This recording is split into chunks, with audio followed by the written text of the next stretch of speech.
What's next is that here is a juice box of real. So litter is just everywhere that humans have been. I guess sometimes you just can't escape plastic and litter.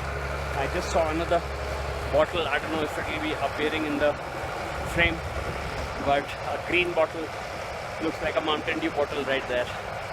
So I don't know, is that progress or is that a sign that progress is not good for nature?